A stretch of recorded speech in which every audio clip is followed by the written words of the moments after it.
And I think we're live. We'll just get a 5-5 in the chat before we get started. Make sure everybody can hear us. Hey guys, what's going on? Monday Night Live. Something a little different for you. A lot of this stuff about Elon Musk popping up in the news, and no better person to talk to this stuff about than Loyal2ThaFoil. She does her robot rants on Tuesday nights with Belushi, and it's good stuff. But she's on top of this, and we just felt like it would be fun to dive into and discuss what the hell's going on with all this AI, Tesla bots, SpaceX, Starlink, all the above. Hopefully people even heard that. 5-5. All right. All right. It's looking good, Tyler. Looking good. What's going on, Foil? How's it going? Man, having a great day. How are you? How are you guys? Doing great. I caught some of your conspiracy couch today about Ingersoll Lockwood website. That's super fascinating. I did too. It was amazing. There's a lot there. Yeah, there's hidden links on that website. There's I mean, it's a defense contractor. I mean, if you don't know who Ingersoll Lockwood is or what that is, you guys should check out that website. Check out Conspiracy Couch on 1 Foot in 5D and watch the episode. It's really, really interesting. I mean, it's a rabbit hole. Absolutely. Before we get started, guys, so you guys know we announced our conference, Secret Space Conference, next May 2nd through the 5th, Grafton, Illinois. And I'm actually going to pull up the website just to we're gonna talk about it a little bit if I can figure this out here. Give me a second. But tickets are on sale.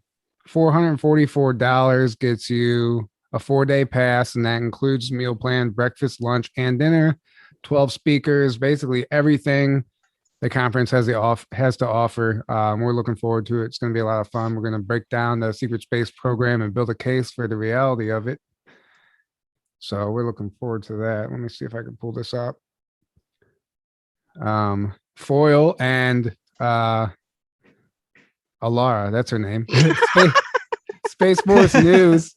Space Force News will be there. They're gonna have a booth set up. I don't know. Oh, yes. Do you guys know what you're gonna do yet? Or well, I mean, I reckon we'll probably do some streaming from there. I know we're gonna bring, t-shirts and just generally go squatching and whatever we can fit into those days. It should be fun. I'm looking forward to it. Yeah, and allegedly there is a squatch that's been sighted. That's what I hear. So let me share my screen here and go through this website real quick. Can you guys see that? Yep. Okay. Real quick, just to give you guys a preview of the site here. This is the first website I've actually built, thanks to Wix. They're awesome, actually. But yeah, everything you need to know. I tried to make this as user-friendly as possible. Tried to answer everyone's questions, just because I know it can be annoying sometimes when you're trying to book something like that and there's not complete details. So we tried to figure out and think of everything here. So here's a live stream. It will be live streamed. $111 for that ticket includes a downloadable replay for 6 months. Tony Rodriguez, Jackie Pierce, Daryl James, Suzanne Spooner, Mark DeMizio, Laura Eisenhower, Dan Cooper, Rebecca Rose, Jermaine. We're going to give him a stage to go on one of his rants. Kate Buckley, Johan Fritz, and Jody Reynosa, which you guys may have caught that episode. Actually, I'm looking forward to it. And actually, we're going to do a panel, what we're going to call a whistleblower panel on the last night. And that's actually what I'm most excited about. And it's going to be fun getting all these guys together in a conversation and seeing what comes forward. So the schedule's on here. We got music from Lala Deaton, Space Force News, Divine Sovereign Beings. Jason Alexis will be there. Christina Lee Dobbs will have her Organite. Guys from Hopewell Farm will be there. Even Tim Sanders from Omnia said if he can fly, he'll make the trip from London. So that would be awesome. Dude, that would be amazing. Yeah.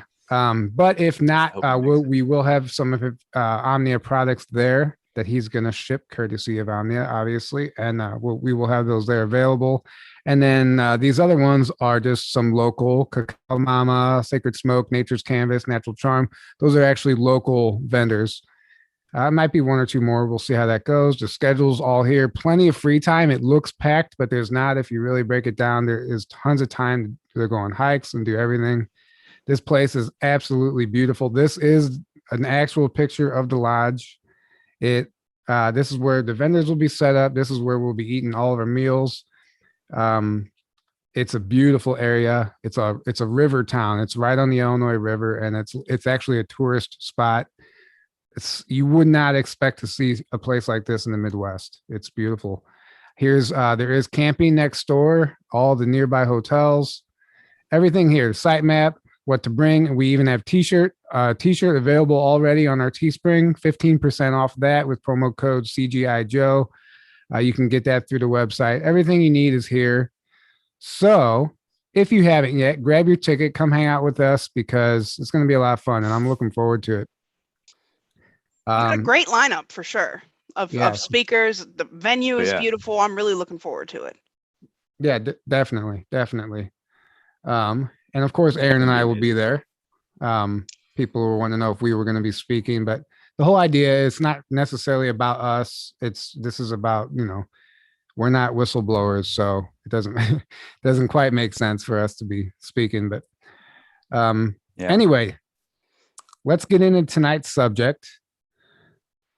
Elon Musk. What the hell's going on with him? So, man, actually, Aaron, did you see him talking about UBI the other day?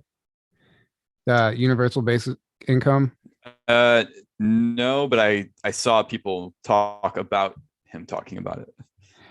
Yeah, which I thought that was interesting. He said that he was talking about UBI and how basically that's where we're going to have to go because in the future, robots are going to be doing all the work and we're not going to have, they're going to take all of our jobs. It'd be like a robot takeover.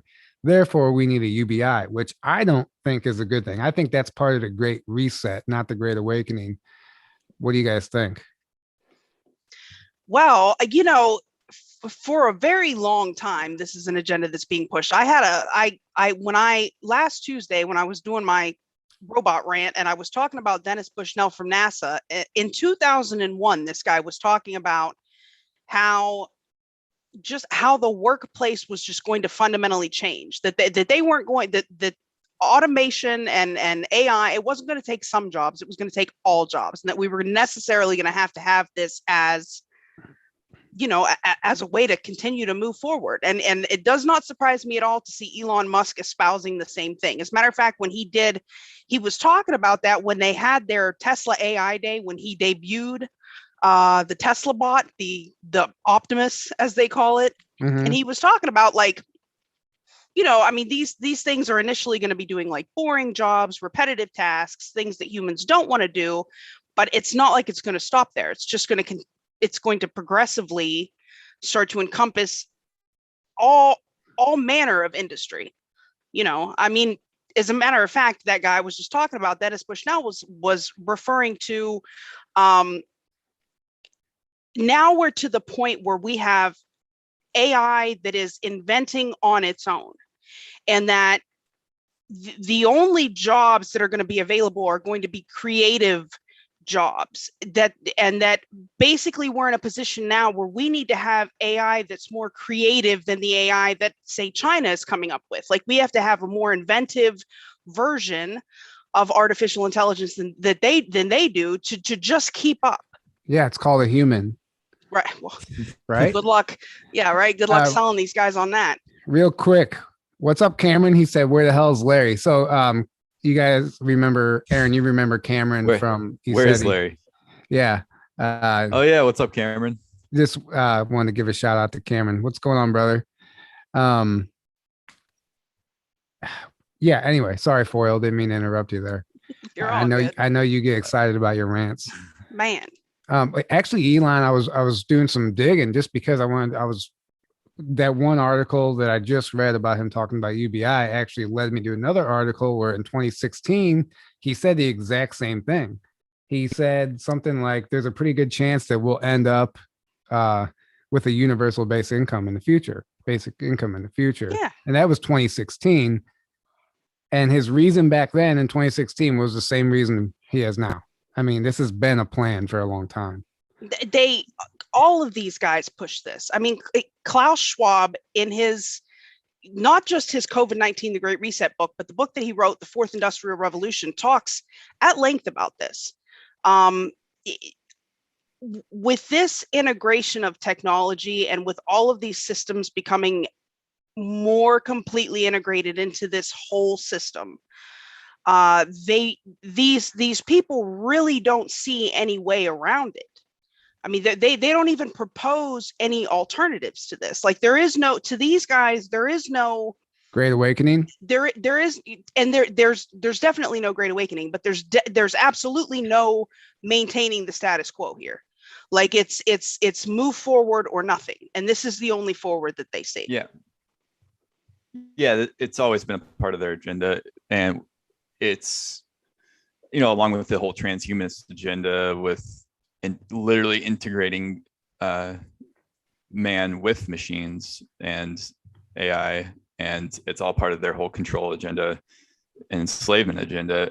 And that's the thing, is like, it's not that universal basic income or even AI, really, in my opinion, or any of that in and of itself is a bad thing, in my opinion. It's about who's behind it, who's taking advantage of that for an agenda. And when you have the cabal and the deep state, I mean, they're on their way out, obviously. In my opinion, they're not in control anymore, and they're just going out kicking and screaming, but they're projecting as if they're still in control, and they're saying, hey, we're doing this and that. And then, you have China doing their stuff. And in my opinion, we're on a very positive timeline, and we're not going into that whole timeline. But yeah, with them in control, it's a terrible thing. It's enslavement. It's all the jobs going away, being taken by robots. It's all of that stuff, which is obviously very bad. But once we move into a better system, once they're out of power, once we have people with humanity's best interests in power, I think hopefully that can be made into a way to serve humanity and to free up, time and stuff, so people can actually do jobs that they love and do things that they love, rather than working to survive like most people are currently doing on the planet. Yeah, and there's two ways for a UBI to play out. It's Elon Musk way, with the robot takeover, or there is okay, so let's pretend, because some people think that's a great idea. Oh, we get a free check from the government. Okay, but here's the case. They control your income, and if you don't comply, they can, for any reason whatsoever, they can cut off your supply. So it's all about control. Yeah. Let's just say you don't want to get the jab. Okay, well, we're not going to give you your money. Now it's going to be really hard to find a job because all the jobs are taken. So now what do? Like, they control everything at that point. You don't want that. But a good scenario would be, we get free energy technology, we get med beds, we get replicators, we get, all the stuff that's actually going to eliminate jobs where we don't need robots in their place. And it's going to, like, the med beds are going to, they're going to take all the medical staff. They're going to take the doctors and the nurses. They're going to take their jobs away, but in a good way, because a med bed can do more than what any person could do. So therefore, they don't have a job. They're going to need some type of income, but it looks a little different depending on what it can only, yes, exactly. And that's why it can only work. It can only be a good thing in the context of the whole system changing and in a benevolent way, and the cabal not being in control. Anyone that wants power and control over humanity cannot possibly have control. And that's a massive thing. And there's a massive cleanup going on, and that's happening, I do believe. But as of right this moment, it would be really bad if they just flipped a switch and all of a sudden, hey, everyone has universal basic income, and hey, we have all these AI bots doing these things. That would be terrible as of this moment right now. Well, control is always the problem. I mean, that's really what I like to look at is control structures in general. Like you said, Aaron, the tech itself is not necessarily a bad thing. We tend to anthropomorphize the idea of AI, and we also tend to imagine it as this like human equivalent intelligence, which I'm just going with what they tell us at the moment. Now we know that they have things that, you know, that are light years ahead of what is disclosed to us, but just based off what they tell us right now, what we have is we have very, very well designed and very competent what they call narrowband AI that is designed to complete specific tasks within specific parameters. What we tend to think of is general intelligence AI. That would be almost like a human level equivalent. And in and of itself, it's not a good or an evil thing. Now the concern with it would be that as it increases its competency, once we get to this general level AI that does have this, you know, it's simulated consciousness, you know, it's not going to be like what we think of as consciousness. It'll be something completely different, but that its goals or its trajectory will be misaligned with our goals, right? You know, that or that it, you know, not necessarily that it's evil, but maybe it's given a task to complete and then it completes it in what it sees as the most efficient route possible, regardless of what our concerns may be about it. You know, it's like if humans are a problem, it's like, oh, we'll take out the humans or something like that. Yeah, there's no kind of not like you know, like we must respect control the humans, life but just, yes, exactly. Like if if we're something in the way, you know, then and the easiest way to achieve its outcome is to get us out of the way, then that's just a matter of course for this thing. It's not going to be like, you know, sitting in some lab somewhere like, like, or enslave humans. You know. Did you see, so that, you know, the debut of the Tesla bot actually wasn't a debut at all. It wasn't even ready. It was just like they had that person up there dancing, and then he's like, yeah, this is what we can expect sometime next year. Yes. So it's not even ready yet. They're just seeding the consciousness. They're planting that seed. They're trying to get us all their ducks in a row, get the idea out there so everyone gets used to it. But there's a movie on Netflix right now called Outside the Wire, and it's about a futuristic war set in Romania and blah, blah, blah, but it's about AI.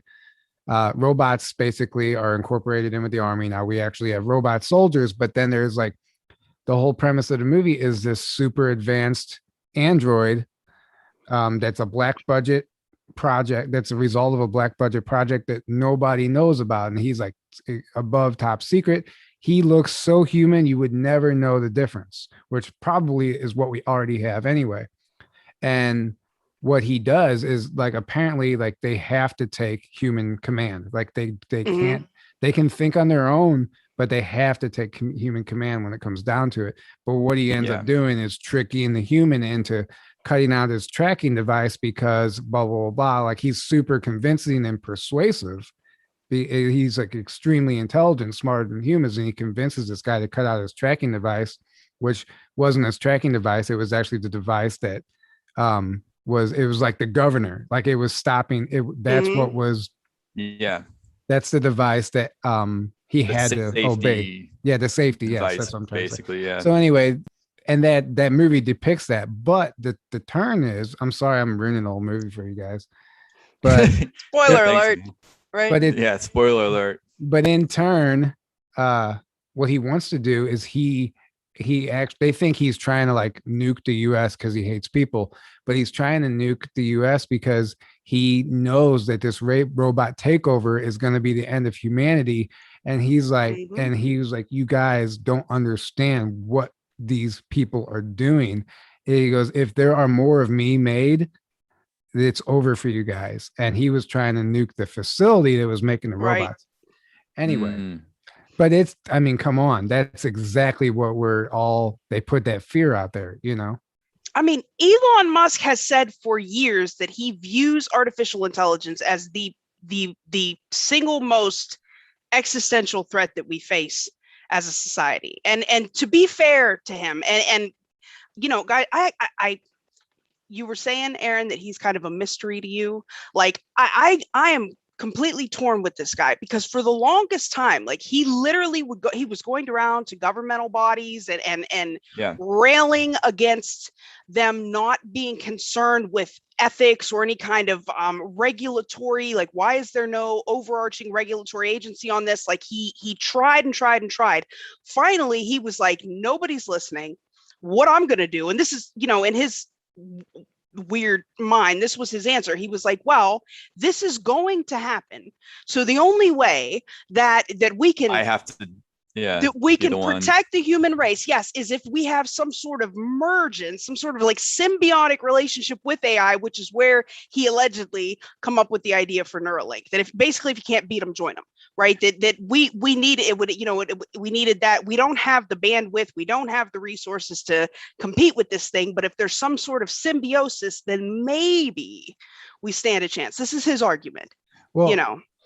So did you see that? I don't know if you know, but on the Starlink's website, you can actually, they're in the beta testing phase of their internet, and you can actually sign up and hop on that internet stream, that bandwidth, and it's not going to be available all the time. It's in the testing phases, and he says not until we have more satellites, blah, blah. And then there's articles out that the government is like pissed. They're like, no, this cannot be good because, well, for one, they're threatened because they don't want another competing internet out there with their own.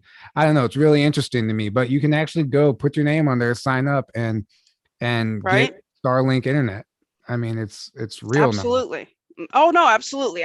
We've talked about it on Space Force News quite a few times. I mean, even people like, you know, there are people domestically using it. You know, it's got its problems, but he's definitely trying to make headway with it. And understand, guys, like, I am not here co-signing Elon Musk. Like I say all the time, he's an evil overlord, but like, he's my favorite one to watch. Like, he's always doing something freaking crazy, right? I mean, even his arguments, you know, about us being in a simulation, like, you know, when he talks, I listen to what he has to say, because, you know, he seems to be telegraphing some of the things that we're going to be seeing coming forth in the future, like whether we like it or not, you know. Yeah, it seems that, I mean, there's something going on there. He's being pushed for some, you know, there's people that say he's nothing more than a puppet. Like, all these inventions aren't even his own. He's just a face for these like black budget agendas and all this stuff, like these entirely possible. Exactly. So, I mean, come on, SpaceX is like more of the dog and pony show. Like, we are so past like rocket thrusters and combustion engines. Like, that is not, I mean, it takes a 10-minute Google search to figure out that there's other technology out there. And then we have the top companies in the world trying to, and then he has that, what does he call it? Starbase 2023. Like, they're building an even more advanced version of a rocket, but it's still a rocket. It's like, come on. Well, what really nailed it for me was one of his, I think it was his most recent appearance on Rogan, where Rogan was asking him about UFOs, and Elon. Now, of all the people that have probably been read in on whatever projects, like, this guy is doing, you know, private space transport for the government. He's seen some things, but for him, he got on Rogan and really sat there like, there are no, you know, he's seen no evidence of aliens. None of these videos are convincing. I mean, for him to make such a blanket asinine statement like that, really makes me think that a lot of what he said probably is governed by what they want him to say. He specifically said, believe me, if they were real, I would know. Like, yes. The arrogance in that statement. Would you say something? No. Yeah, exactly. Or he does know, and he's just, it's all front that he's putting on. I mean, well, then you got Elena Danon's information where allegedly him and Branson and Bezos were up in Jupiter in the Galactic Federation meeting. I mean, who knows? That's entirely possible. I don't discount that. At this point, I think it's all possible. I see a lot of people in the chat talking about his chick too. I mean, hey, that's another thing, right? Like, he could say something really, he could say something really clever, and then I see his girlfriend on some commie rant on, you know, Instagram or whatever. Like, birds of a feather, man. That also definitely creeps me out about that guy. Well, there was also, guys, everybody listening to this. I know somebody else saw this video. It was Oh yes, please find it. It was 2 weeks ago. I was out of town, couldn't sleep in the middle of the night. You know how you do. I picked my phone up and I was scrolling through, and people were sharing this video of Elon Musk walking in some like convention, talking to the camera, and he literally glitches. Like he's walking in a black t-shirt and he glitches, and his arm, like there's this weird thing, and his eyes like almost like go out of focus and come back in, and then he realigns himself, and then he starts talking again. And in the process of him doing that, this thing bulges out of his neck from underneath of his skin that you can't ignore.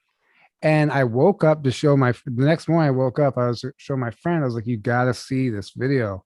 And I could not find it. We were doing hashtag searches. We were doing everything. Could not find this video. If it was real, it wasn't like, oh, there was no other explanation for it than this is a robot. Like that's how obvious it was. And I cannot find it. Wow. I have looked. Foil has looked. Mhm. On YouTube, or where did you? Yeah, I saw it on Instagram. Somebody On shared- Instagram. Yeah, some people were sharing it on Instagram. So that's where I started looking. I thought, you know how I was wasting way too much time going back on my feed trying to find it, and I was half sleeping, so I don't remember who posted it. But anyway, if anybody saw that video, email us. Anybody has that or knows how to find it, yeah, send it to us. Yeah, definitely. I haven't been able to find it either. I spent another hour and a half looking for it the other day. Yeah, did you? Mhm. Yeah, you After we talked about it, I sure did. Yeah, no, I looked. I spent way too much time looking for it, but somebody said, was it a dream? Maybe. No, it wasn't. Definitely was not a dream. If you'll know, it's a video. The most telling thing is it's something that pokes out of his neck. It looks like a mechanical component pushing against his skin. Anyway, I digress. So you see his Netflix show, the Elon Musk, the Netflix show that actually starts today. No. I saw the trailer for it. Yeah, I haven't yeah. watched Yeah. it. So I don't even know what it's called, but it's about 4 civilians who are gonna go to Oh space. yeah. They're covering the mission. Yeah. Mhm. So yeah, it's like September 6th, you meet the 4 civilians. September 13th, you see them prepare to go to space. September 30th, you'll be in space alongside them. Yeah, So, his inspiration launch is I think this month. We were talking about it this week. yeah. You know, seems interesting. You know, if you're into the whole rocket thing, I guess. Yeah, I mean, it's all part of the show. Literally, they're Yeah. making it a show, like showing you guys. Literally a show. Yeah. Some people were saying Musk, it came out that Epstein funded him, or he was connected to Epstein. Wait, what did they say? Oh, I don't know. Oh, I Oil? missed it. Do you know about that? I missed it.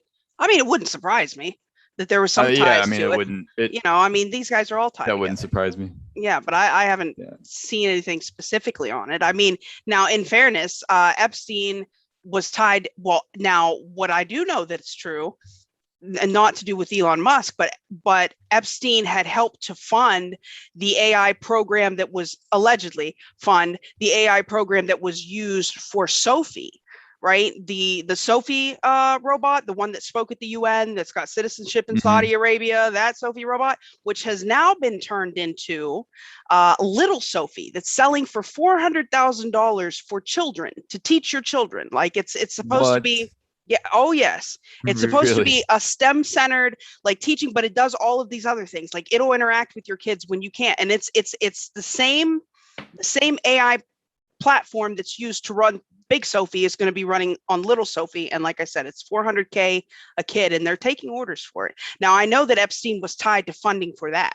That's absolutely true. Okay. But I don't know about Musk. Interesting. So, man. Yeah, I hadn't seen anything about Musk either, but that's what a few people were saying that. Well, you have to think about this. So robots have been here for decades, right? Yes. We're just not used to seeing them in human form. Like factories, I mean, they've been used, I mean, in all forms and shapes and sizes. Yes. But then now when you bring it out in human form, that's when it gets kind of scary. And and intelligent, that's Well, what people don't realize is that this true general intelligence AI, it doesn't necessarily need to be encapsulated in an anthropomorphic body. Like Dennis Bushnell from NASA was talking about, when you make a system complex enough, it wakes up. And then he made the comment in a presentation that I was showing the other day that there are experts saying that even the web has woken up, right? There's enough data coming in, there are enough components, there are enough algorithms running these equations that are putting things together, and there are enough narrow band systems making decision that it's entirely possible that these things have, the ones that are allowed to connect to the internet, have maybe created some primitive form of disembodied consciousness. I mean, the web itself is kind of alive when you think about it. All the input that we put into it on a daily basis, and it's constantly morphing and changing, and we've got algorithms that decide what we can see and what we can watch, what we need to hear based on what it thinks our preferences are. And I mean, it's a thing. It's crazy. It is in a sense conscious, but I mean, it literally listened, like when we had Zach Voorhees on, we were talking about like how your phone can, like, I was like, how does it actually do that? And he's like, it's so simple. He's like, when you're, whether you're on your phone, whether it's on or off, it's listening all the time. It's always recording and encrypting data. It's listening to what you're saying, and it picks up on keywords, and then that's how they. Well, you think about it, it would have to be listening in order to hear you give the keyword to activate it. Exactly. It's already got to be listening. That's what I mean? It doesn't matter if you're on the phone, if your phone's in your pocket or what, it's still picking up on it. Yes. And like, he worked for Google, and he was even explaining kind of how it worked. He's like, this is no theory. This is actually what it's doing. It's so, I mean, absolutely. It is kind of scary a little bit. I mean, yeah, without a doubt. Yeah. It's crazy at least. Scary at worst, right? What's funny actually? Did you see the debut for Elon Musk's Cybertruck? Yes, when they broke the windows broke, yeah. Right. So it's supposed to be like bulletproof glass, right? And they have these giant, like, heavy ass steel balls that they're like, that's supposed to break any glass, but they wouldn't break this. And like every window they threw that broke, and then he got mad and walked off stage. Yeah, he did. Yeah, he did. He was pissed. They tried to say later that the glass had already been weakened from some impact that they had done in a demonstration earlier, and that's why it broke. But, oh, really? Yeah. I think it's like either A, karma, B, somebody's playing a joke on them, Man, right? Or it's it's the universe trying to stop all this AI bullshit, and they screw up the big debut. I would not doubt that. Yeah, that was pretty funny. Also, so he has a crazy, what's his net worth? Oh God, like 100 and something, 160 billion or 190.5 billion. But they said, I was reading an article that said, even he willingly admits that he doesn't have that much money. He's like, actually, I hardly have any cash. And 99, that's all options. And 99% of his wealth is in shares. And he's $500 million in debt. So he actually, like, if the stock market was to crash or the grid was to go down, he would be one of us. Like, imagine he actually doesn't have that much money. Same with Epstein. Epstein didn't have any of the money that people thought that he had. Like, these millionaires aren't really millionaires. Well, Epstein was a puppet. Epstein was a complete puppet. Apparently, he was broke. Yeah, that wasn't his money anyway. He was just being used by his puppet masters to do all that stuff, basically. Mossad operatives, Yes. Yeah. Yeah, it wasn't his money. I saw some pretty good theorizing that the money that he had was Ghislaine's dad's money. Yeah, that's who she was the one. Yeah. That's who the operative was. He was like one of the most, like, sought after, famous handler. Mossad operatives. it just, I'm just trying to point out the fact that these people aren't who we think they are. They're being pushed in the spotlight for a reason. Oh, for And sure. and then that's where Elon comes in as like this anomaly, this mysterious figure. Nobody knows if he's good or bad. Sometimes like he's calling out this virus left and right on Right. Twitter. So you're like, okay, maybe yeah, he's all right. Like, all right, he's like, I'm listening. He's like, right? he goes like, what is a Delta variant? Somebody please explain to me. This is like, he's always calling it out, making fun of Musk. So he does stuff like that. Move to Texas, like. Yeah. I don't even, I think he might just be some type of synthetic human. Well, right. That's entirely possible. Maybe sorry, go ahead. Maybe he is a robot or a android. He could be. I mean, seriously. Or there's multiple of him, clones, all the above. Or he's a clone. Yeah. Body doubles. Maybe, yeah. That's why he's such an anomaly for me, or an enigma, because like it's like there's so many possibilities that he could be, or who, I'm like, is he 100% deep state controlled? Are the white hats actually working with him somehow?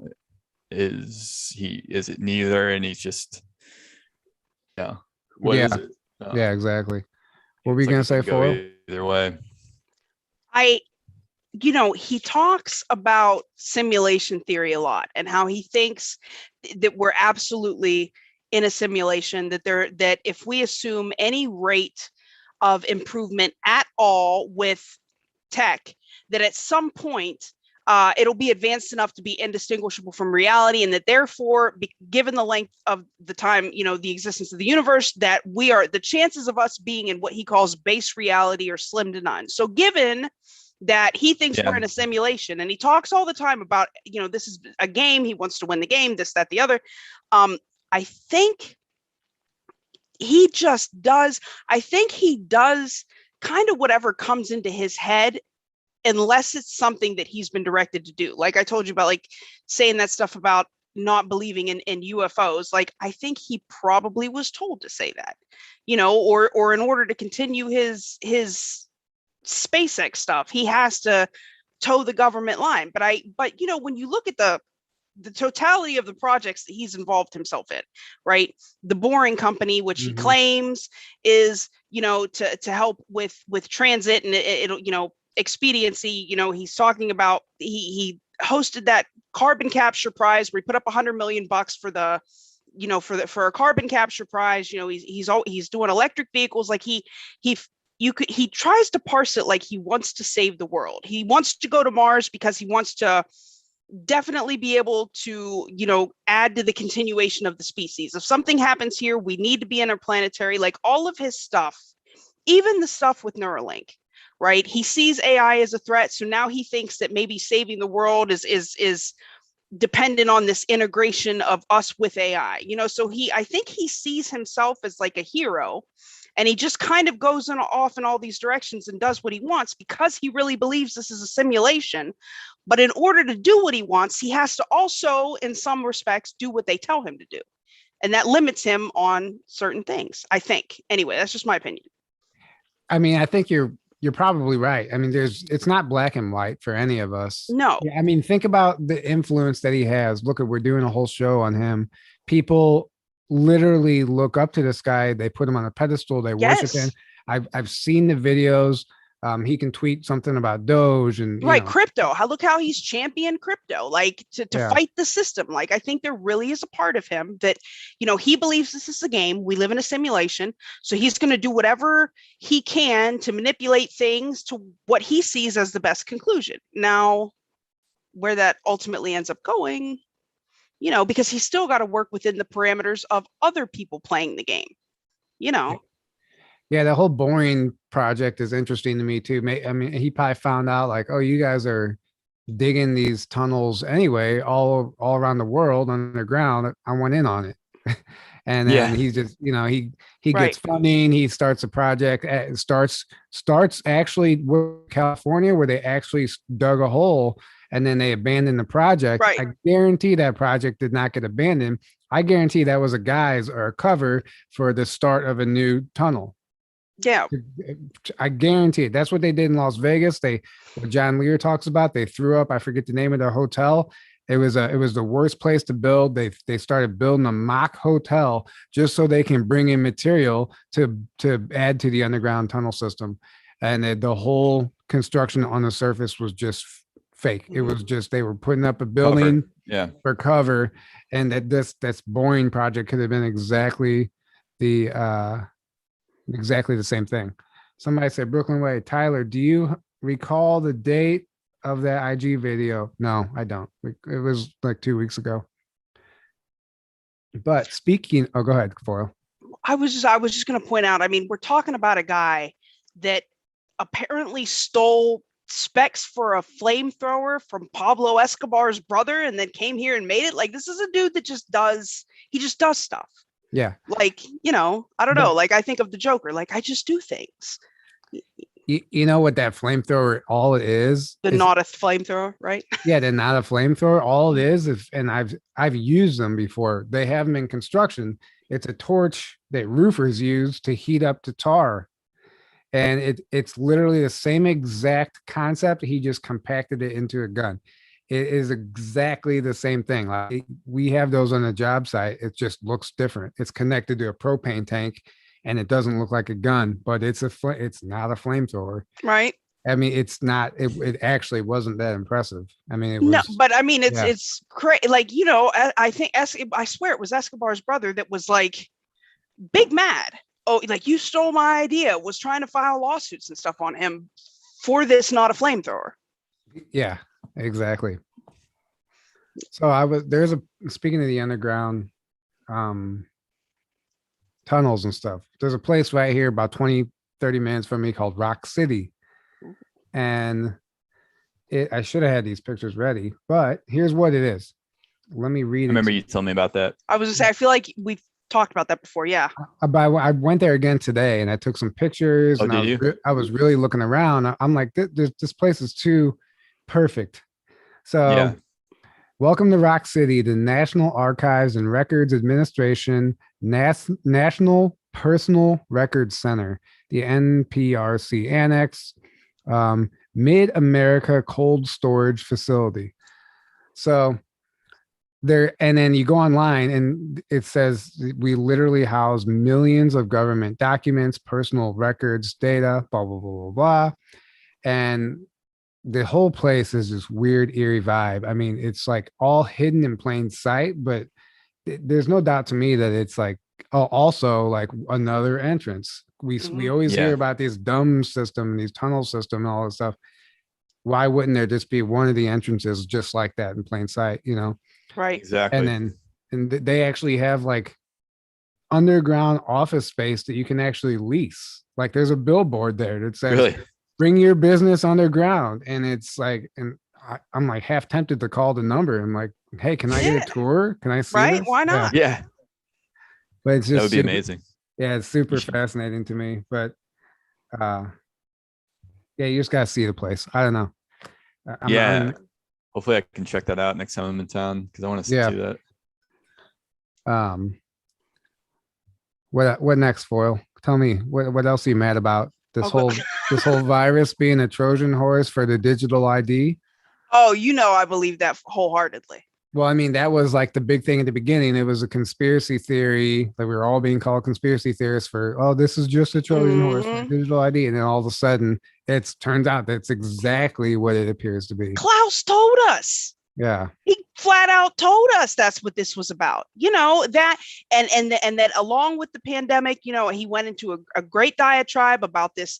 We're going to see a cyber pandemic that's going to work kind of like the coronavirus. It'll infect every device connected, like just all this FUD that he was pushing out, like, and that they can save us, right? But it's going to be dependent on us basically giving all of our keys to them to manage. We're gonna have to have this digital ID, in order for them to secure, secure our holdings, that we have to work together in this, in this more integrated society. We've got to find integrated solutions, like all this shenanigans that this guy is always talking, right?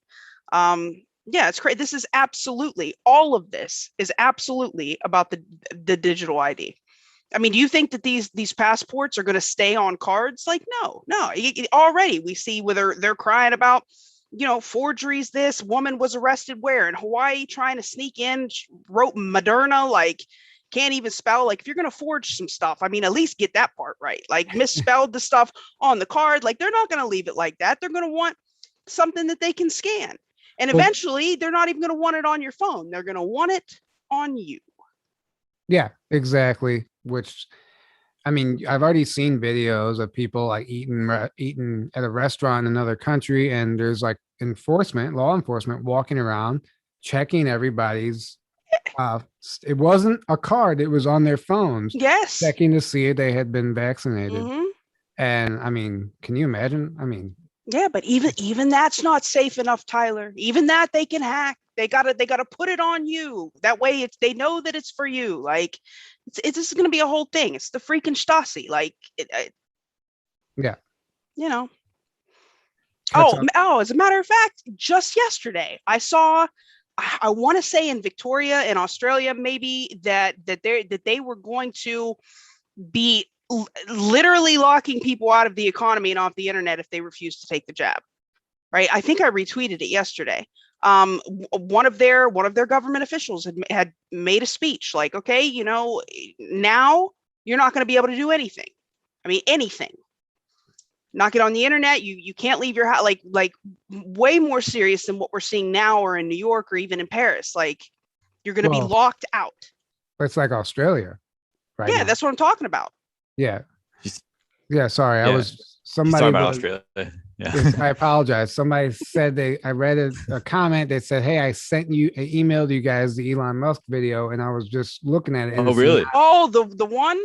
But it's not the same video. It's not the one you're talking about. No. Bummer. Right. Somebody else said check BitChute. Have you checked BitChute yet?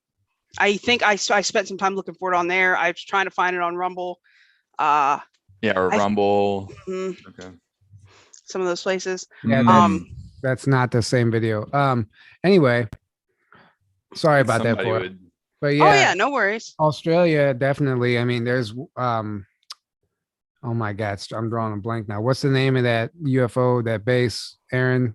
That's in Australia. It's like their Area 51. Yeah. What is it? The Bavarian Illuminati's located there. Pine Gap. Yes. Is that the one with the energy weapon that allegedly shot at? You know what I'm talking about? There was a video. Yes. And the sphere shot it back. Yes. Redirected it back to him. Yes. Mm-hmm. Blew it up. Yeah. Yeah, that was crazy. Yeah. Yep, that was Pine Gap.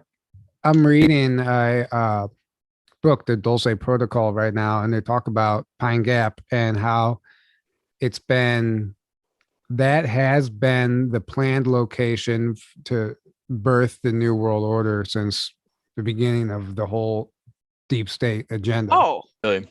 Yeah, and Pine Gap, and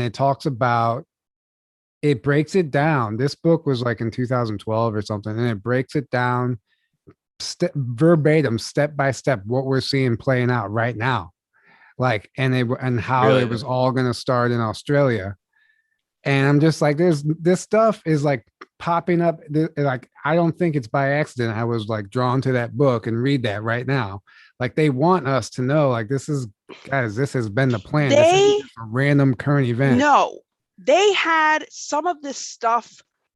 You go back to like Soros, or even like the Open Society in the UK, and like, I don't know what it was, 20s or 30s. Glenn Beck did a really awesome breakdown of this.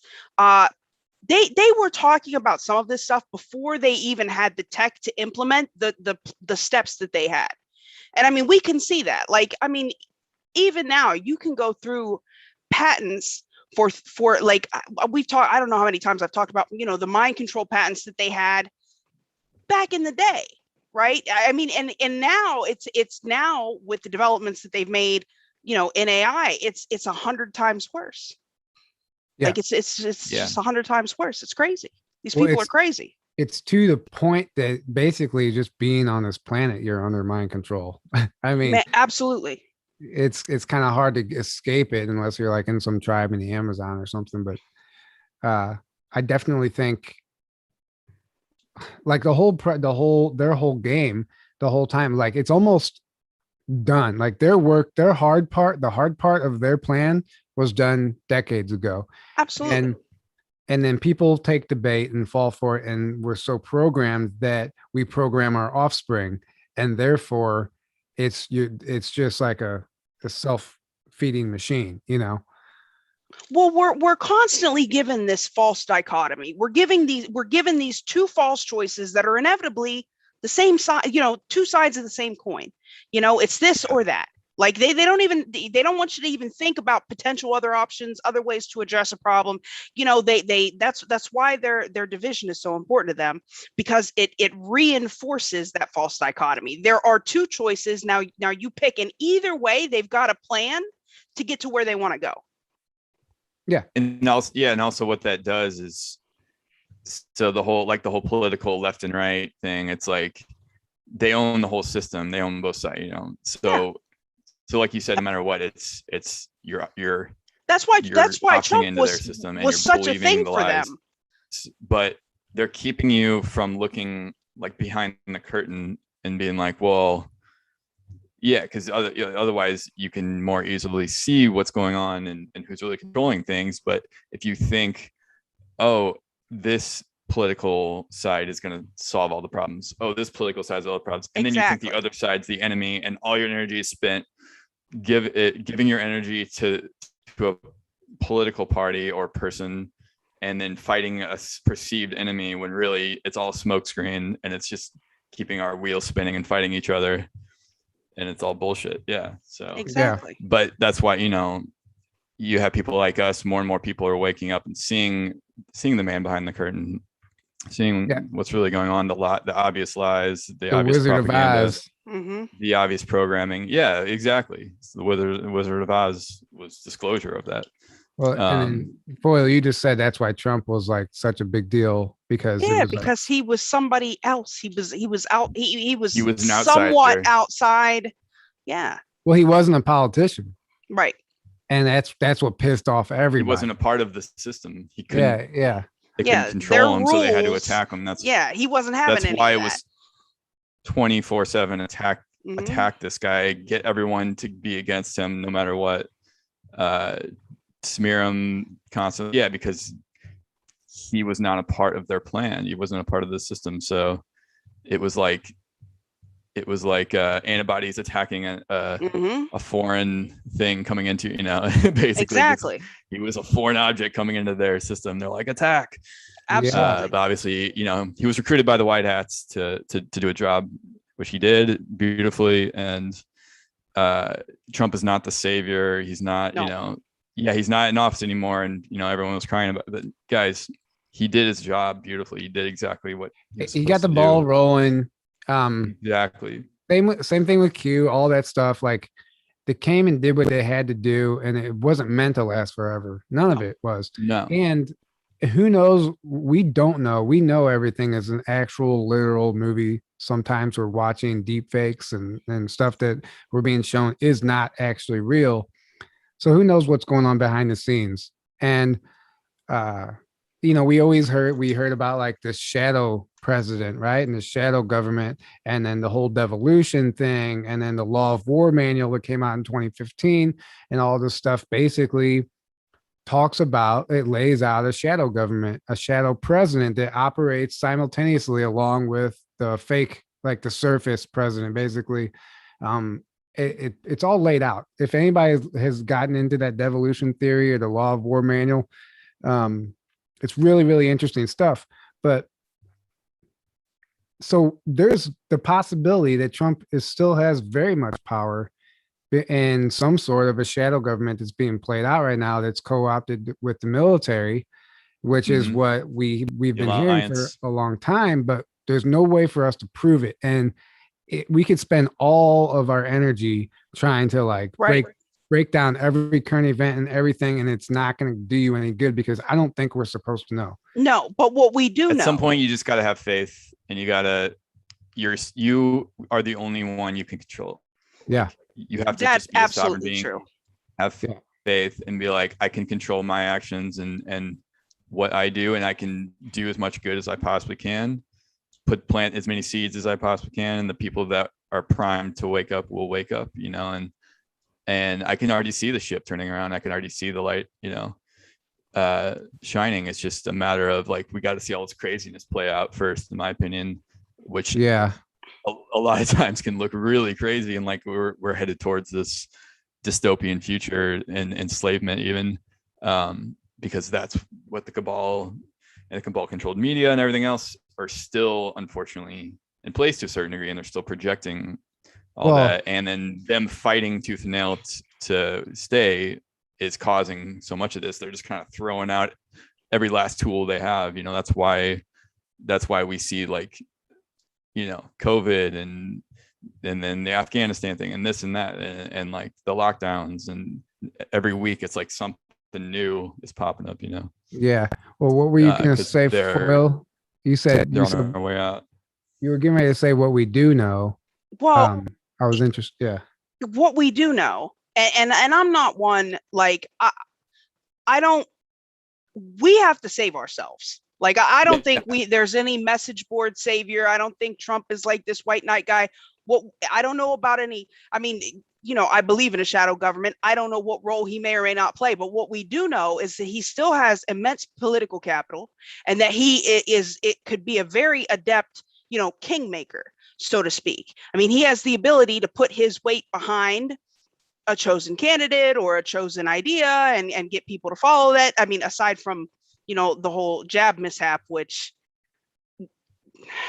we saw what happened when he brought that up. Like, I don't know that he has the capital for that, but he can say, okay, we want this guy or whatever, and people will go with that. Yeah. Regardless, I don't think our answers are in the political system at all. I think you guys talk about it on this channel all the time. You got to worry about you. Like, you can't be worried about this, that, and the other. If you raise your awareness, you raise your vibration, that's going to affect the guy next to you, is going to affect the guy next to him, it's going to affect the guy next to him. Like, just, think about the smallest thing, even smiling at somebody can make their day better, which makes somebody else's day better. Just the little things, but do your own inner work and worry about you. Yeah. Hope for the best, expect the worst, get your preps together, whatever. We don't know what's going to happen, but you never know what type of impact you're having on someone else. You really don't. You really don't. And it's all about, they always want us to feel alone.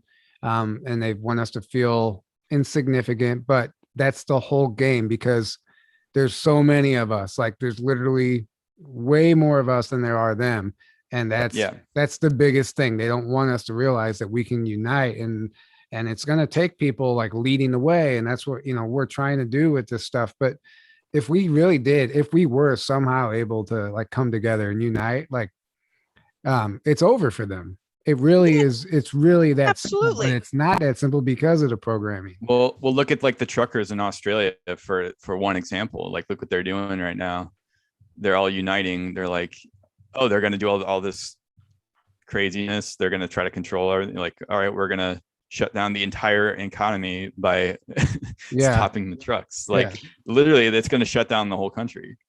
And then what are they going to do? Right? Like, then they're going to have no choice but to be like, all right, sorry, we were wrong, Before we can even get to the whole unity thing, we've got to get people aware that things are not always what they seem. And I mean, you said, Tyler, you never know what kind of impact you'll have on somebody else. I mean, think about something as stupid as TikTok. Do you know how many young kids, and I have this discussion all the time. I see my wingman out there. What up, Alara?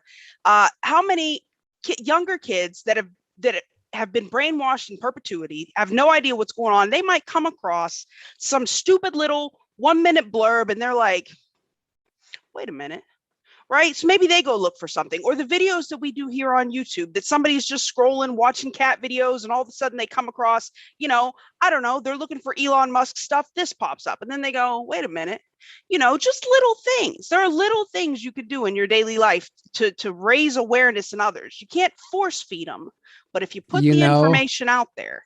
What's funny is you're right, Exactly. 100%. You're 100% right, and I agree with that. And actually, TikTok, as bad as it may seem, Yeah, I think it sucks, but this is information warfare. Yeah. Every platform has an effect, even if you reach 2 people, it doesn't matter. But everything's a tool. Yeah. But so I had to call customer service for our Secret Space conference website today, something on the financial end, and the guy I was talking to is from Guatemala, and he was like, Secret Space Conference, what's that about? And I told him, he's like, no way. He's like, dude, I've seen a ship, blah, blah. He started telling me all this stuff. Really? We ended up talking on the phone forever. That's who I was talking to when I was supposed to be watching Conspiracy Couch today. That's all right. Nice. He was sharing stories with me, and he ended up subscribing to our channel, and he sounded like he was getting ready to buy a live stream ticket for our event, but he's in Guatemala. But he was telling me about all kinds of, like, there's this island in some lake in Guatemala that apparently disappears and reappears, and people and he was like, there's UFOs seen coming and going out of that lake and this and that. And he told me it was just crazy, but you never know who or what. Like, I was making a customer service call, and the next thing I know, I turned this guy on and all this stuff. You never know what's going to happen. Just be the best, or your Uber driver. Yes, right. That happened. My Uber driver in Florida ended up buying a ticket to the Sedona conference because I said something about it, and she was there. Sure enough, she showed up in Sedona, all because of me opening my mouth. Right? Yeah, exactly. That's awesome. Just be the best version of you that you can be, and that will affect everything else. Yes. Boom. Yes. Thank you. Mic drop. Yeah. Don't. Yeah, exactly. Seriously, that's it. Don't be a Yeah. Don't be a dick. Like just be the best you, and that'll affect everything else. Everything else. Yeah. As if everyone's being the best them. If we're all focusing on improving ourselves and being like, what do I like? Living from your heart, not because when you're all in your mind, that's when you get caught up in. That's the only way mind control can work. That's the only way the propaganda can really work, is if you're 100% pretty much in your mind, and then you get caught up in fear. You believe everything you're told. You live in your heart. Your heart knows the truth. Your heart is fearless. So the more you're in your heart, the less you're going to fear. The more you're going to live the best you, be the best you can, and follow what's right for you, and exactly treat others with how you want to be treated, and the rest of it. So it's like, really, if you really want to get down to it, it all comes down to the more we all live from our hearts, the more we're connected to each other, the more we're gonna create the beautiful reality we all really want deep down. Exactly. The reality we all want. The hard part is not playing into their false dichotomy, and even taking that approach with what we've been taught to see as the other side of politics, the other side on the political aisle, the other side as far as religion goes, or spiritual, or whatever, like the other. We need to drop that notion of the other and know that we are all the other. We are all the same. I mean, and it's hard sometimes. You get on Twitter and somebody starts talking smack, and you want to engage, but you're just playing into that freaking narrative, or your neighbor is mad at your Trump flag, or whatever it is. Yeah. Whatever it is. Like, honestly, Joe Rogan put it best years ago. He said, treat everybody as if it's you walking around in another body. Yes. Exactly. Essentially, that if we're going to talk about one, and it gets hard. Yeah, it gets hard. I mean, that's the hardest, probably one of the hardest battles. But I mean, we're all here on a quest of self-mastery, and that includes mastering your emotions when somebody doesn't freaking agree with you. And that's that's one of the most important things. Yeah, absolutely. If you can be self-aware enough to control yourself and not get triggered and not respond irrationally, and really sit with what you're feeling. And sometimes if you even sleep on, if you get something, if you get a message that triggers you, pisses you off, don't respond. Sleep on it. You'll wake up the next morning and you might actually like reply totally differently than Yes. we're going to do the day before. And it's going to be, it's a much better, more positive, more grounded response. Absolutely. And That's one of our worst faults as human beings, is responding to things out of anger. Like you should never respond out of anger, always from a place of like logical analysis, or try to withdraw from the situation and see it for what it really is. Sometimes these people are trying to get a rise out of you, and you just play into their hands when you go with it. Like, it's a pointless exercise, man. Well, what I do a lot is I'm like, okay, why am I feeling like this? Why am I letting this bother me so much? What's the issue here? Like, and it's like, and I put myself in the other person's shoes, and I put myself in their shoes as if I was getting the response that I was going to send, basically. And like, how would I like to hear that response coming from somebody? You have to start doing that stuff. And the next thing you know, you created this whole scenario in your head, and that's almost satisfying enough. And you don't have to respond, and you worked it out in your head, you processed it, and you can move on. Absolutely. Exactly. Exactly. Yeah. Thanks, Brenton Landolfo. Oh yeah, thank you. Donated $10. Yeah, we got like a $2 donation not that long ago. Before that, I saw. Yeah. Thank you for that. Also, whoever did that. I got Planeta Tierra. Thanks Nice. for the donation. Also, nice. Also, words or people are saying some people. That's why I avoid debate, because it's not my nature to stop and think. The debates are difficult, because especially when you're like at a family party or something, and you disagree, like you got, especially us right now, we got to be really careful not to say something that's going to actually hurt the movement. You don't want to turn these people off from this information, right? Because you're angry at that person. You can say something and they'll think you're ridiculous, or that theory is ridiculous, and they're gonna go and tell all their friends, oh yeah, that's just a bogus theory, blah blah blah. You don't want to hurt yourself, either, or hurt the information. Anyway, sometimes the best way is just to ask questions instead of trying to present information. Yeah. Why do you feel that way? Why do you think that? What caused you to come to that conclusion? Yep, exactly. You get their wheels spinning. Because a lot of times people never really truly thought about why they believe what they believe. Nope. They didn't. They just accepted it, and then it fit with their ego, or whatever their other beliefs are, and they're like, yeah, that's. And then they believe, well, is that true? How do I know that's true? Why do I even believe that? So yeah, I like to ask questions, like you said, to get their mind thinking about, why do I even believe this? How do I know this is true? Why do I trust this as an authority? Right. Exactly. That's why, or even throw out facts like, hey, do you know this, that like completely go against that? And it's like, oh wait, and I didn't know that. Oh, if that's true, then what does that say? And then exactly. And then you gotta also be careful for the misinformation and the propaganda, and you don't want to start questioning like the earth being round or flat. Like, you want to do it with discernment. And, well, I mean, I wouldn't say don't question everything, but you want to, because the flat earth thing, like I, for example, for like a month years ago, when I first came across that, I was like, hey, maybe it is. I don't know. Talked yourself into a flat earth rabbit hole. I did. I started going down that rabbit hole in like 2010 or something. I started seeing the inconsistencies and the people debunking those theories, and like, no, look, this is why, the earth has to be round and it can't be flat. And I'm like, you know what? Yeah. Well, yeah. Plus the secret space, all the space stuff. It's like, oh, space is fake. You'd have to like, oh, that's fake to believe this one theory, because why? I watched. You just want to believe it. I watched a horrible documentary on Amazon Prime about Hollow Earth. And I mean, horrible. It was boring. It was not put together well. It was just, but it was actually fascinating. It was this guy giving this lecture, but he got all of his information pre-1930 about the earth. and the amount of books that you literally can't find that have been scrubbed from the existence that he still had copies of.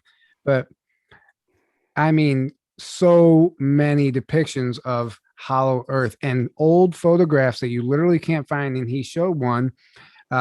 It was even on the cover of a newspaper a long time ago. Encyclopedias. It was an aerial. It's the only known, in his words, the only known accurate, true depiction of the Earth from space. And it's round, but it has a gigantic hole in the top. And it's a toroid. It's a toroid. And this is what Google Earth. But he shows this picture, and it's like, this is from, like, I forget what year he said. It's way old. And even when he saw it in the newspaper, he tried to track down the original picture, and they gave him the runaround. And he told him he was researching the hollow earth theory, and but then he changed his narrative and said he was researching the Northern Lights and their origin. And then the guy was like, "Oh, I know where those photos are," and he sent them to some place, and he was able to obtain this photograph of the Earth from space. It was put together via satellite at the time, and it was the round planet that we think it is, but it was a huge hole, which is talked about in all of those old books. The Smoky God, any of those, Admiral Byrd flying into that. And dude, I was just in Mount Shasta for that conference, and Brad Olson, he was going over Antarctica, and he's like, on the South Pole, on Google Earth, they blank out the South Pole where, like, the hole would be, essentially. Yeah, exactly. They white it out completely. They're probably covering up the hole. Exactly. Right? Yeah. They don't want you to see it. They are covering it up. Yeah. They are covering like, well, of course, if it's there, that's what they're doing. So I don't know. You go. I mean, so many things line up with that. It's all very fascinating. Yeah. There was a lot of information, and it was extremely boring, but I was fascinated by the information, but it would not keep someone's attention if they weren't really researching, Right. Yeah. Yeah. Anyway, Elon Musk. Anyway, back to Elon right. Musk. Sometimes I feel bad whenever I put, like, Elon in the title, Elon Musk, and then we stray so far off of it, and people are like, "You're not even talking about him." Bro, I'm constantly left, right? Yeah, I mean, you've seen I'm always on, like, I go from one thing to another thing. Like, I'm constantly going left. I understand. Yeah. Tangents on tangents. Yeah. I know. Foil, what? Oh no, go ahead. I was gonna say, let people know where they can find you. Good Lord, right? You guys, first of all, you need to be following her. She has a YouTube channel, Loyal2ThaFoil. Yes. I actually do a show with her on Friday nights, Conspiracy Theory Trivia. I won't be there this week. I'll be out of town again, but I think the Kate Awakening will be joining Kate Awakening, right? Super fun. Yeah, we had a lot of fun last week. But Loyal2ThaFoil, her first video, one of your first videos, like, went viral, got 60,000 views, and then YouTube said, "Yes, they did." So. Yeah, they did. They were big shadow banned her. So she's trying to get her name out there. She's on Foxhole, Rokfin, a few other places. DLive, Trovo, Twitch. Let people know what shows you do and all that stuff. Yeah, well, I think I am every Sunday. I am on 1 Foot in 5D with the lovely Alara of Sirius. We do Space Force news. We're constantly talking about tech, defense, AI, Elon, and of course Space Force, any kind of scientific news or discoveries we cover. We also do Conspiracy Couch every Monday from 2 to 4, also on 1 Foot in 5D.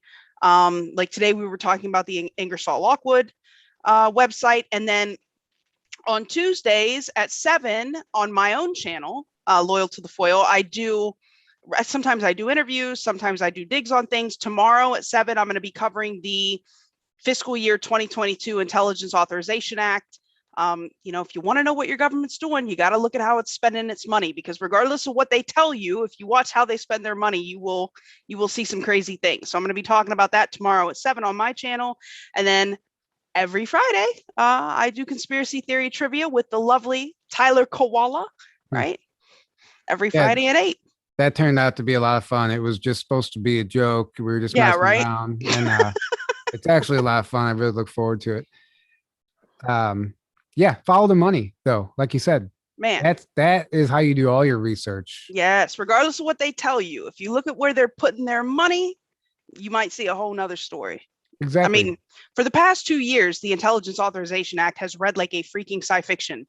I mean, this is where the original Pentagon, the UFO report, this is where they originally wrote that in. They've got some stuff this year about, adding to the UFO program, wanting quarterly reports. I'm going to kind of go into that. They talk a lot about AI. They talk a lot about China, about data collection on US citizens. So it's just all Well, kinds of stuff. yeah, the whole social credit score. That was actually something I Yes, wanted to bring up because that's becoming more and more of a reality in certain areas as well. absolutely. And they're already doing it in a way because Oh, for sure. just by robbing you of your freedoms for not complying, that's a version of it. It's just not actually digitized yet. It's not an actual, like, what do they do in China? Like, it's Well, man, China is running a very effective beta test on a national rollout of a social credit score type of program. I mean, it's to the point now where they monitor, you have a certain number of points. If you're below a certain number of points, you can't get a bus ticket, you can't fly on a plane, you might not be able to get a bank account or rent a house, you can't rent a car, you can't travel freely. And I mean, they base these points on everything from your behavior in public to the things you purchase. Like if you're buying too many beers and spending too long online playing video games, your score could go down. And I mean, they've been rolling this out piecemeal here. We see little bits of it here and there.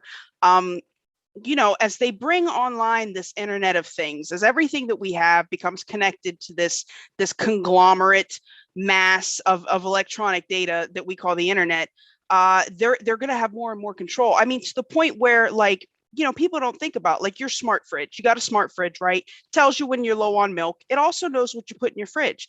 I mean, who's to say that your insurance provider may not need to know what you're eating, what you have in your house to determine a good rate for you? Or, who's to say that when you go to a job interview that's not dependent, if you even get an interview, based on your socially accepted credit score, your social credit score. I mean, there are a lot of things that they're planning to do, especially when these smart cities become a more distinct reality. It's just an overarching monitoring of the public, and they're going to integrate all this data and try to use it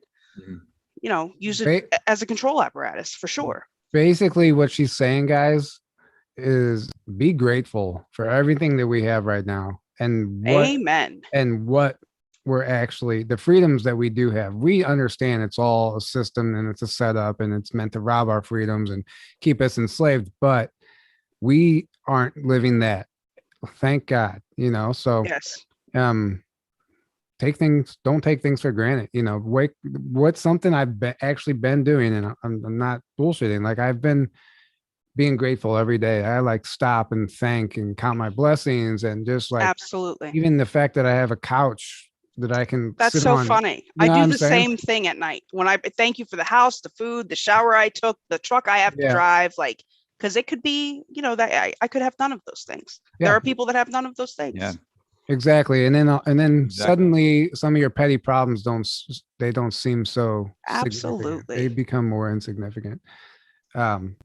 But I heard that the social credit score, like, I heard that even if you're jaywalking, like, Yes. you can. Yeah. Oh, and they publicly shame you over there. They will put your shit up on a billboard, your face, your violation, like you said, even jaywalking, so that you can be admonished by the people around you.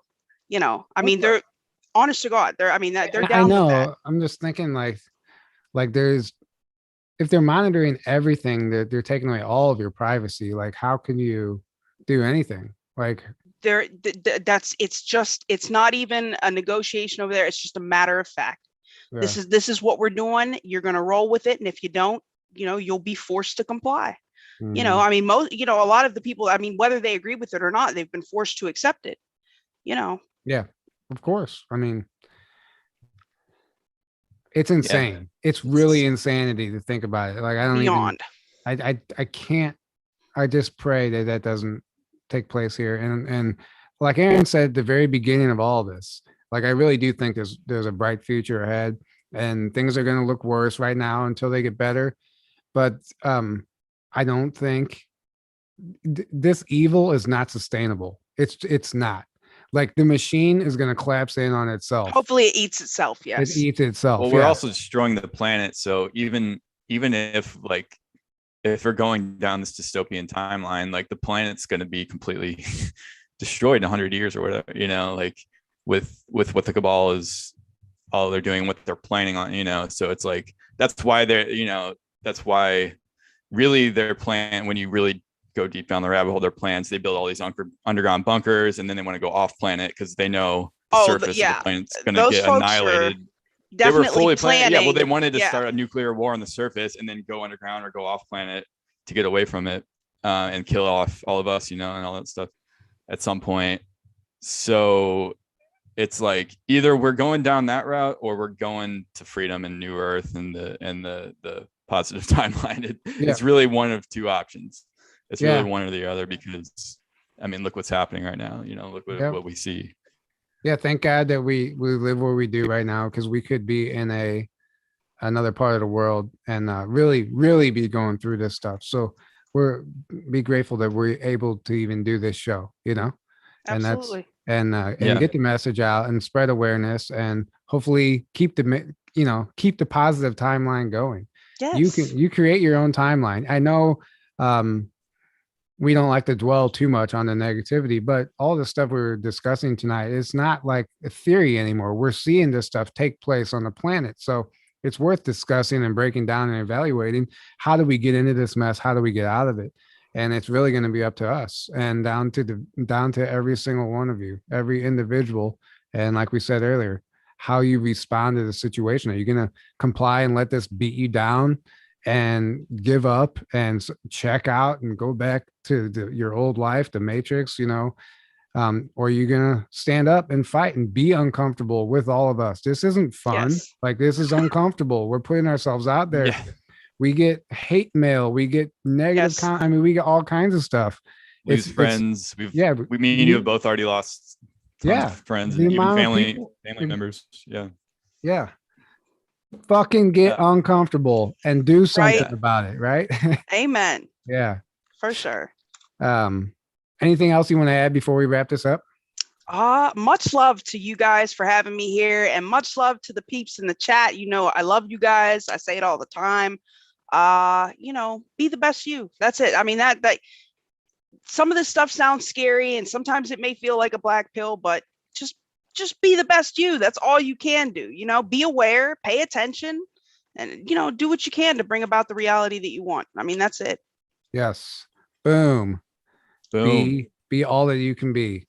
Be all that you can be, man. Yeah, exactly. The army slogan. Yeah. Guys, go subscribe to, I forgot to put any information in the description. I just realized that. So it will be here. If you guys are come back and want to find Foil, all of her links will be there. The link to buy a conference ticket, all that stuff. I forgot to do that. I'm going to do it as soon as we get off here. So that'll all be there. Yeah. So those links are not below yet, but go subscribe to Foil's channel, follow her. She's doing she's an incredible researcher. She breaks this stuff down. She analyzes it, and she knows what she's talking about, and it's good stuff. Well, thanks. It's good stuff. And if you feel compelled, grab a ticket, come hang out with us next May. I know it's a long time away. There's limited lodging on site, but there's plenty of lodging nearby, camping, Airbnbs, glamping, all that stuff. But if you want to stay on site, I recommend getting a ticket early and getting your room booked. It's a beautiful place, and it's going to be a lot of fun. So if you want to do that, that link will be below as soon as we're done, or you can go to secretspaceconference.info and get a ticket there. Other than that, I don't know. Anybody else? We done? Hey, you got the keys, man. You got the keys, right?